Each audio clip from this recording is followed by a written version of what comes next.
রক্তসেবা foundation বরিশালের প্রথম প্রতিষ্ঠাবার্ষিকী উদযাপিত। রক্তদানের সচেতনতা সৃষ্টির লক্ষ্যে প্রতিষ্ঠিত রক্তসেবা ফাউন্ডেশন বরিশাল এর প্রথম প্রতিষ্ঠাবার্ষিকী উৎসব সফলভাবে উদযাপন করা হয়। অনুষ্ঠানটি বরিশাল জেলার উজিরপুর উপজেলার ধামসর অক্সফোর্ড সরকারি প্রাথমিক বিদ্যালয়ে অনুষ্ঠিত হয়। এতে নানা শ্রেণী পেশার মানুষ অংশগ্রহণ করেন। প্রতিষ্ঠাবার্ষিকী অনুষ্ঠানে সভাপতিত্ব করেন সোনার বাংলা মাধ্যমিক বিদ্যালয়ের সিনিয়র শিক্ষক মোহাম্মদ সাদিকুর রহমান ফরহাদ। এতে উপস্থিত ছিলেন মাওলানা ইব্রাহিম আল হানাফি, গোলাম কিবরিয়া টিপু, মোহাম্মদ আসাদুজ্জামান, মোহাম্মদ রাকিব শিকদার। এছাড়াও রক্তসেবা ফাউন্ডেশন বরিশাল এর পরিচালক মোহাম্মদ শাহরিয়ার ইসলাম সহ অন্যান্য ব্যক্তিবর্গ। প্রতিষ্ঠাবার্ষিকী অনুষ্ঠানে প্রধান অতিথি হিসেবে উপস্থিত ছিলেন আটিপাড়া মুইনুল উলুম ফাজিল মাদ্রাসার সিনিয়র শিক্ষক মোহাম্মদ হারুন রশিদ। তিনি বলেন, রক্তদানের গুরুত্ব আমাদের সমাজে ক্রমেই বেড়ে চলছে। রক্তসেবা ফাউন্ডেশন বরিশাল এর মাধ্যমে মানুষকে রক্তদানে উৎসাহিত করা এক বিশাল পদক্ষেপ, যা জীবন বাঁচাতে সাহায্য করছে। অনুষ্ঠানে রক্তদানে আগ্রহী জনদের প্রশিক্ষণ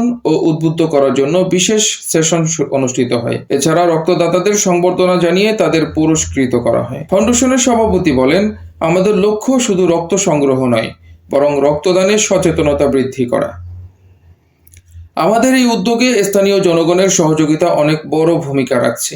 এছাড়া অনুষ্ঠানে নানা সাংস্কৃতিক কর্মসূচি ও আলোচনা সভা আয়োজন করা হয়। অংশগ্রহণকারী সকলকে ধন্যবাদ জানিয়ে রক্তসেবা ফাউন্ডেশন বরিশাল এর ভবিষ্যৎ কার্যক্রমে আরো বৃহৎ পরিসরে কাজ করার পরিকল্পনা রয়েছে বলে জানান সংগঠনটির বরিশাল এর পরিচালক। উক্ত সংগঠন থেকে 158 ব্যাগ রক্ত সংগ্রহ করে দেয়া হয় এবং 3 বার বিনামূল্যে রক্তের গ্রুপ নির্ণয় কর্মসূচি করা হয়েছে। প্রতিষ্ঠাবার্ষিকী সফলভাবে সম্পন্ন হওয়ায় রক্তসেবা ফাউন্ডেশন কর্তৃপক্ষ সকলকে সমর্থন ও অংশগ্রহণকারীদের প্রতি কৃতজ্ঞতা প্রকাশ করেন। তথ্য ও ভিডিও চিত্র সংগ্রহ করেছেন পারভেজ শিকদার। নিউজ ডেস্ক, বিজলি বার্তা।